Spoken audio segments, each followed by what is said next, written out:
OK, bonjour, j'espère que vous allez bien. Marlene, elle cherche Jocelyne. Elle n'est pas ici. Je vais commencer par expliquer ce qu'on a fait la semaine dernière parce qu'on finit l'histoire aujourd'hui. Dans l'histoire, recule. Oui, c'est une histoire sur quelqu'un qui s'appelait Jonah. Et Jonah était un prophète il y a longtemps. Et j'utilise la marionnette pour montrer Jonah aujourd'hui. Voilà, Jonah. Jonah a été choisi par Dieu pour être un prophète au peuple, mais il n'était pas un homme très obéissant parce qu'il devait écouter Dieu et après donner le message de Dieu au peuple. Il n'a pas voulu parce que le message de la part de Dieu c'était que Jonah devrait aller loin à Ninève. C'était le capital d'Assyrie. C'était les personnes qui n'ont pas aimé. Ils étaient méchants. Donc, il devait y aller pour dire, Dieu voit que vous faites du mal, il faut changer. Sinon, vous serez détruits par Dieu en 40 jours. C'était le message. Mais tu pourrais penser, oh, c'est un message un peu sévère, il ne veut pas le donner parce que c'est trop sévère. Ou tu peux penser, c'est trop loin pour lui, mais c'était pas l'explication. Il n'a pas voulu aller vers le grand ville de Ninève parce que les personnes qui habitaient à Ninève étaient les ennemis du pays d'Israël. Ils étaient les ennemis. Donc, il n'a pas voulu y aller. Il n'a pas voulu que le peuple dans cette ville changerait. Il n'a pas voulu que le peuple dise, oh, c'est vrai, nous sommes méchants. Il n'a pas voulu transmettre le message. Donc, il était désobéissant. Pourquoi est-ce que c'était important qu'il donne le message de la part de Dieu? Parce que Dieu a voulu sauver ce peuple. Tu vois? Il a voulu les sauver. Et Monsieur Jonah n'a pas voulu que cette grande ville soit sauvée. Il a voulu qu'ils seraient punis parce qu'ils étaient méchants. Je suis très contente que Dieu veut nous sauver. Mais même les ennemis, Dieu peut sauver ceux qui n'aiment pas. Mais Jonah, il était malcontent, a désobéi à Dieu. Donc, il s'est enfui de Dieu. Je parle très vite pour la première partie de l'histoire. Il a voulu aller loin de Dieu, mais on ne peut pas s'enfuir de Dieu vraiment. Et il était sur un bateau pour s'enfuir. Et Dieu a envoyé une tempête pour arrêter Jonah. Ils étaient tous dans le bateau. Et Jonah a dit, c'est ma faute. Éventuellement, il savait que c'était sa faute. Il devait être jeté dans la mer. Et après ça, il était sauvé par un grand poisson. C'est un peu comme une conte de fées, mais c'est une vraie histoire de ce qui s'est passé. Parce que Dieu, il a créé les animaux, les poissons, les plantes, et il peut tout faire. Il devait apprendre une grande leçon, parce qu'il doit écouter à Dieu et l'obéir, n'est-ce pas? Donc, il était jeté dans la mer, et Dieu a envoyé une baleine pour le manger, pour l'avaler. Et il était dans le ventre de ce grand poisson pendant combien de jours, vous savez? 3 jours et 3 nuits. Imaginez-vous être dans le ventre d'un grand poisson pendant 3 nuits et 3 jours. Ça serait horrible, n'est-ce pas? Vous êtes d'accord? Dans le ventre d'un grand poisson.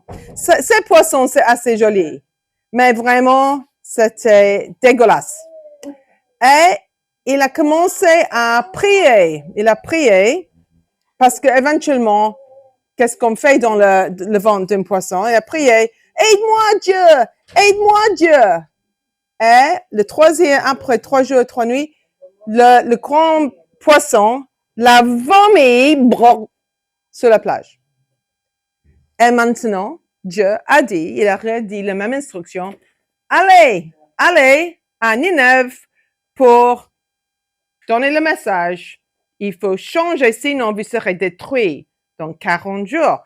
Donc, après avoir été dans le ventre d'un grand poisson, vous pensez maintenant, il a obéi à Dieu. Vous pensez oui ou non?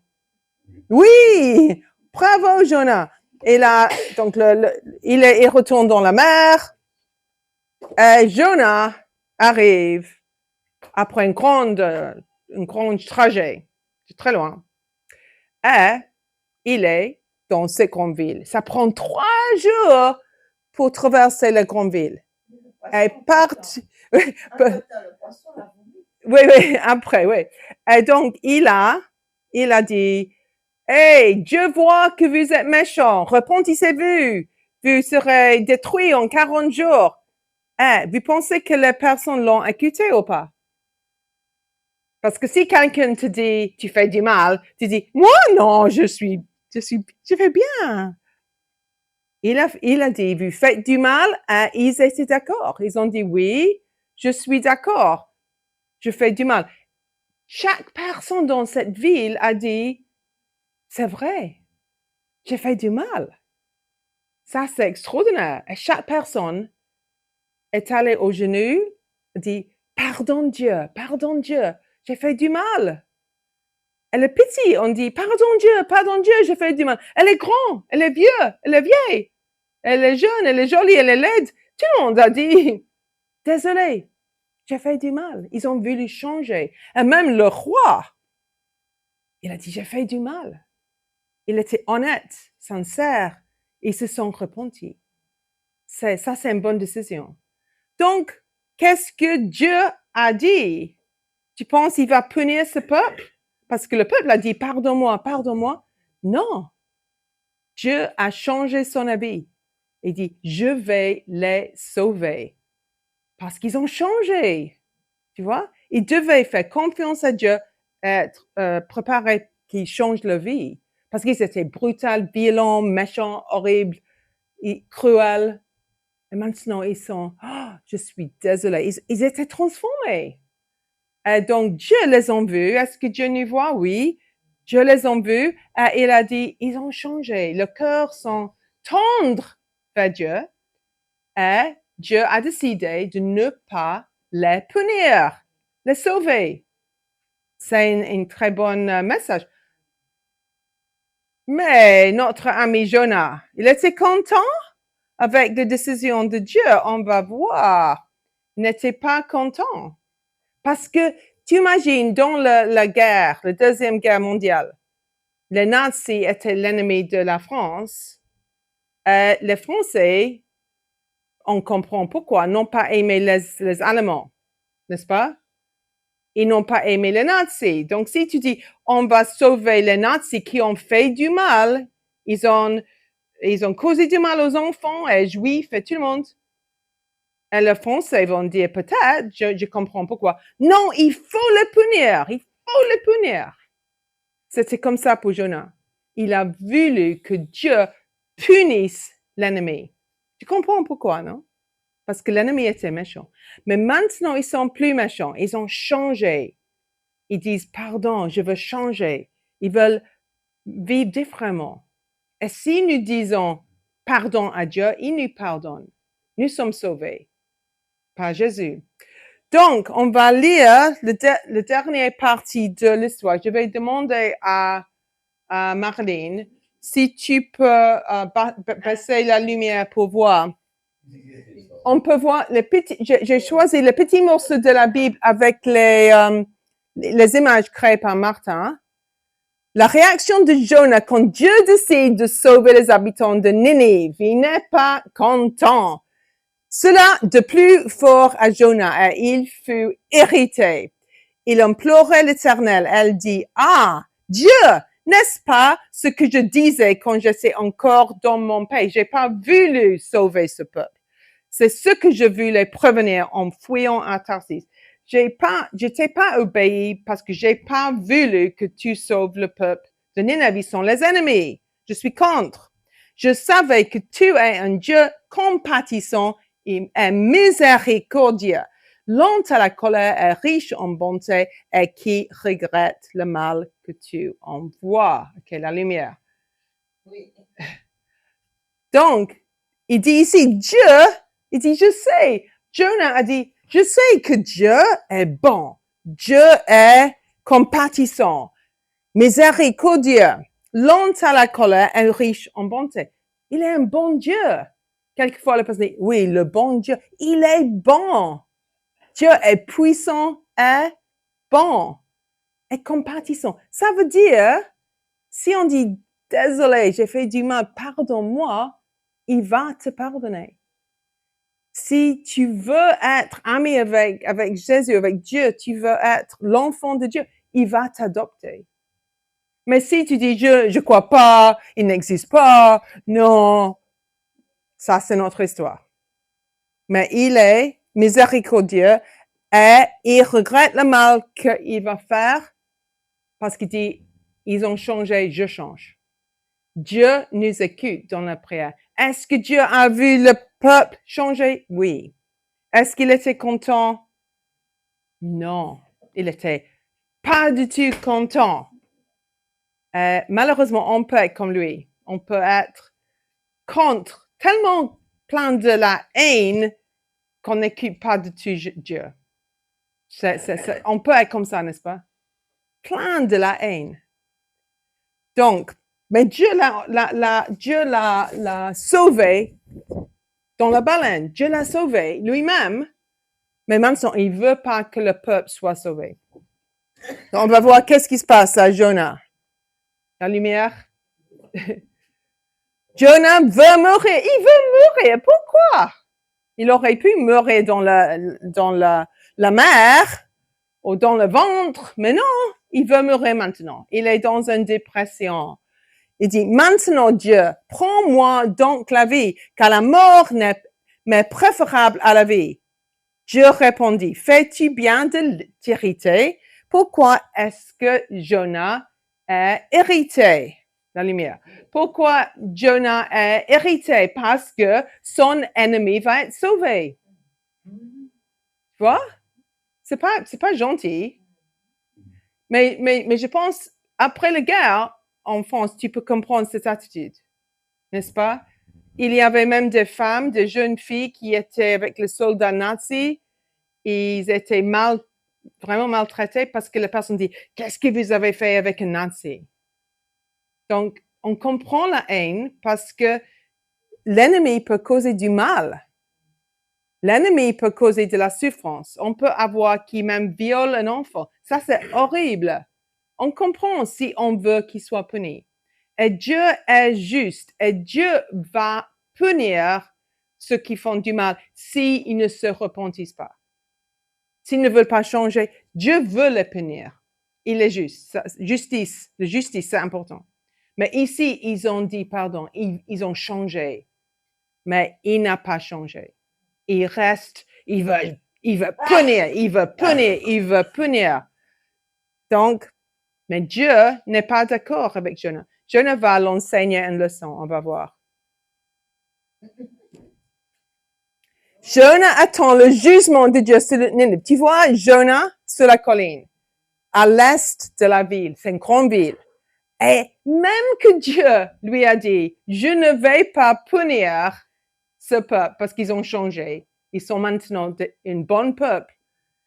Il espère que quand même Dieu va le punir. Il attend jusqu'à les 40 jours. Il dit, il faut le punir. Allez, Jonah a voulu que Dieu l'écoute.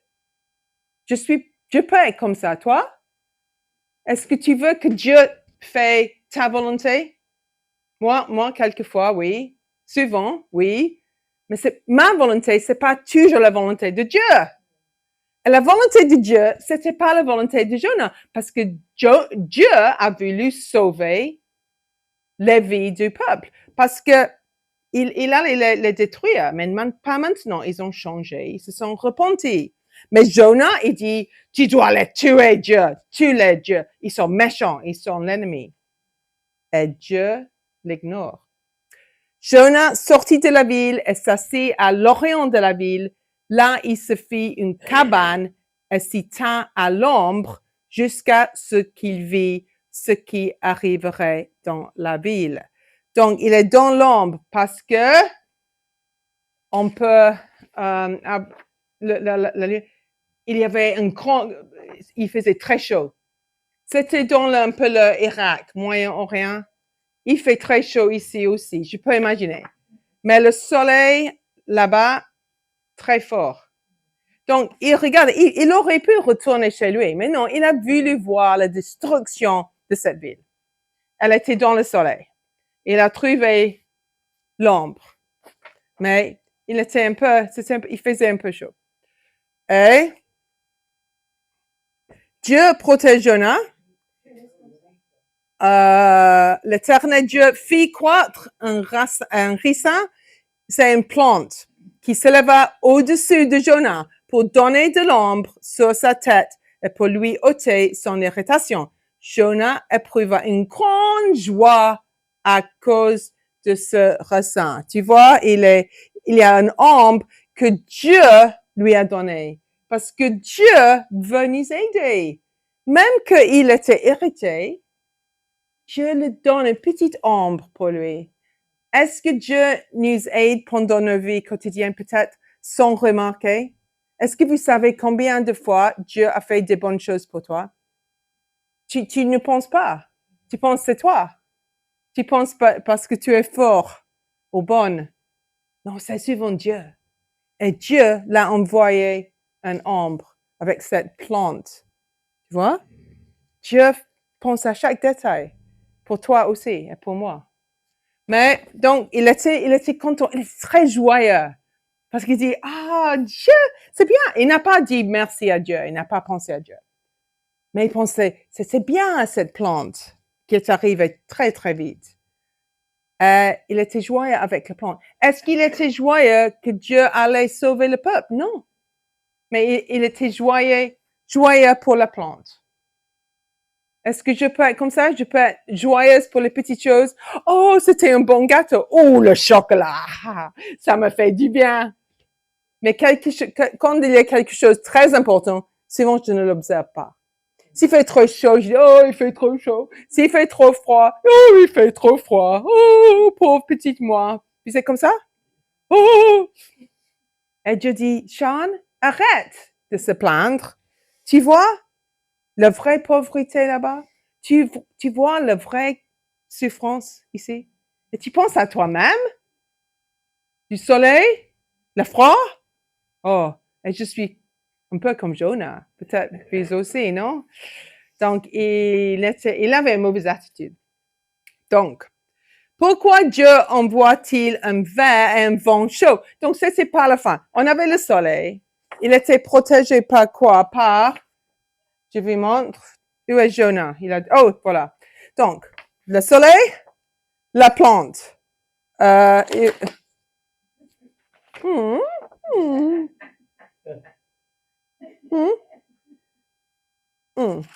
Comme ça, hein? OK. Désolé, mais j'ai deux mains. Donc, il y avait le soleil. Dieu a fait pousser quoi? Une plante. La plante l'a protégé du soleil. Est-ce qu'il était content? Il était bien content? Parce qu'il n'a pas chaud. Donc, il dit, c'est bien, je suis content. Mais je veux que Dieu tue le peuple dans la ville. Mais je suis content avec l'ombre de cette plante. Tu vois? Donc, mais le lendemain, à l'aurore, tu vois la plante? C'est un peu malade. Dieu fit venir un ver qui piqua le racin et le racin sécha. Au lever du soleil, Dieu fit souffler un vent chaud d'Orient et le soleil frappa la tête de Jonas au point qu'il tombe en défaillance. Il demande la mort et dit, la mort m'est préférable à la vie parce qu'il fait trop chaud encore. OK. Ding. Donc, qu'est-ce qui s'est passé avec la plante? Malade. Pourquoi? Je pense que j'ai un petit verre. Oh, voilà. Tu vois le verre? Le verre, Dieu l'a envoyé. Dieu envoie le bien et le mal. Il envoie un verre. Et le verre a détruit la plante. OK? Et la deuxième chose, il a fait, au lever du soleil, Dieu fit souffler un vent chaud.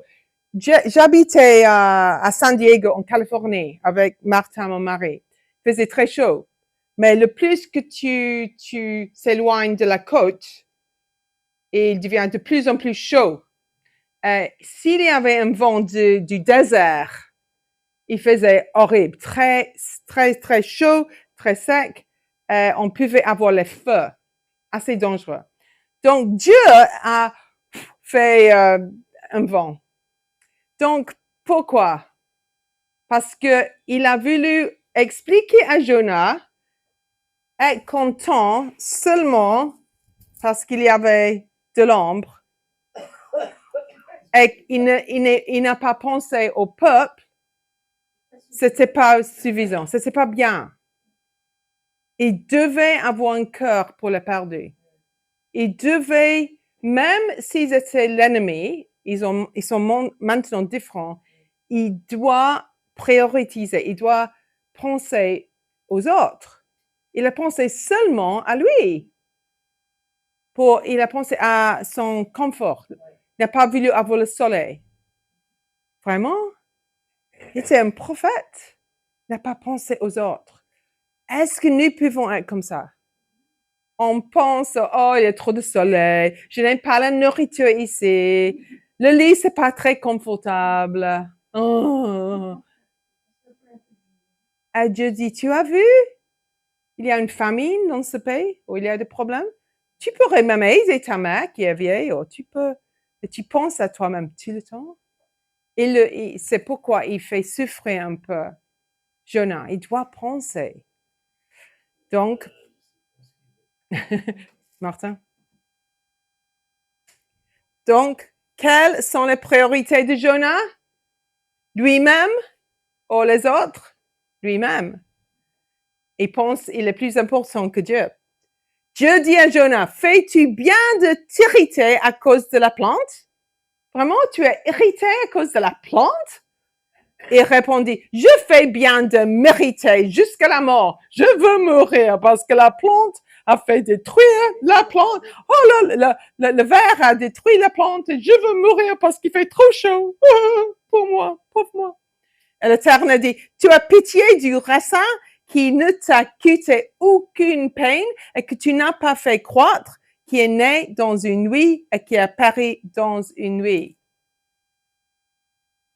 Lumière. Donc, tu penses à la plante?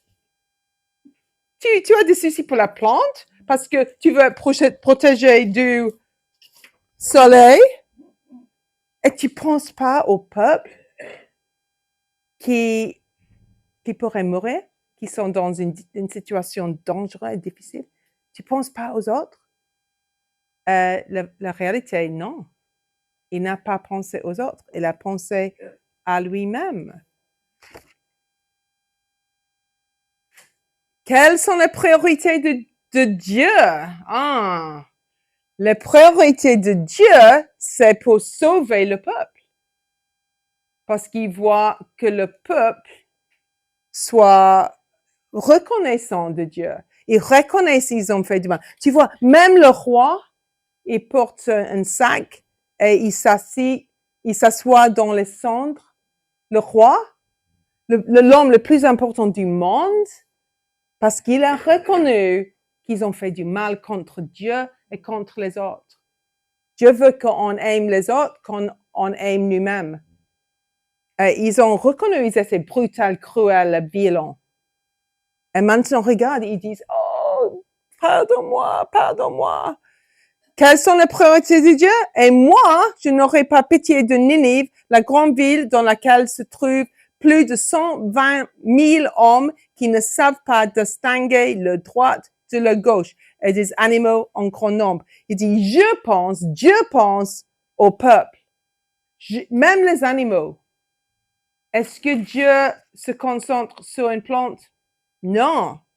Il dit, regarde, il y a 120 000 hommes et femmes et enfants qui sont ignorants. Ils ne savent pas qui est Dieu. Ils avaient besoin du message de Jonas. Maintenant, ils ont changé parce qu'ils reconnaissent l'importance de Dieu. Ils reconnaissent qu'ils sont méchants. Ils veulent changer. Ils sont sincères. Et Dieu montre qu'il est compatissant, miséricordieux. Tu vois? Et Jonas pense à la plante. Jonas pense au soleil. Et Jonas veut que Dieu les détruise. Donc, et moi, est-ce que je suis comme Jonas? Si je suis honnête, oui. Je pense nous tous, on peut être très égoïste. Je pense à moi. Mais si on peut penser à combien de choses Dieu a fait pour nous, Jésus a fait pour nous, il a donné sa vie sur la croix pour nous pardonner. C'est déjà fait. Il nous aime, il nous a créés, il nous protège, il nous aide, il nous sauve. Et nous sommes comme le peuple de Nineveh. Et Jonas aussi, parce que Jonas était arrogant et pas très gentil et désobéissant à Dieu. On est tous un peu méchants, non? On a tous besoin du salut de Dieu. Mais Jonas n'a pas voulu voir le salut de Dieu. Il a voulu recevoir l'aide de Dieu lui-même, mais n'a pas voulu voir le salut de Dieu pour les autres. Donc Dieu veut que tout le monde soit sauvé, tout le monde soit pardonné, et que tout le monde dise, Dieu, j'ai fait du mal, change-moi, pardonne-moi. Et dans cette histoire, est-ce que Dieu a pardonné le peuple? Oui. Est-ce que Dieu a sauvé leur vie? Oui. Est-ce qu'ils avaient une autre opportunité? Oui. Est-ce qu'on va le voir dans le paradis? Oui. Parce ils faisaient confiance. Et donc, comment est-ce qu'on peut être comme Dieu le veut? On peut penser plus aux autres, plus à Dieu. Et quand on fait du mal, on peut dire, Seigneur, pardonne-moi. J'ai fait du mal. Je mérite la mort, mais sauve-moi. Merci Seigneur. Et regarde pour les opportunités pour aider les uns les autres. Je n'ai pas voulu voir un changement. Est-ce que je veux aider, même ceux que je n'aime pas? Je dis, aimer les uns les autres, même aimer les ennemis. C'est pas facile. Il faut demander à Dieu pour nous aider, n'est-ce pas? On va prier. Seigneur, on te dit merci pour ton miséricorde. Merci que tu es le seul Dieu, notre Dieu, compatissant. Tu nous pardonnes. Aide-nous de dire pardon, Seigneur, pardon. On a fait du mal. Et merci que tu as donné ta vie sur la croix, qu'on puisse être pardonné et sauvé. Sauve-moi, Jésus. On prie dans le nom précieux de Jésus. Amen. OK, on va chanter. Oui?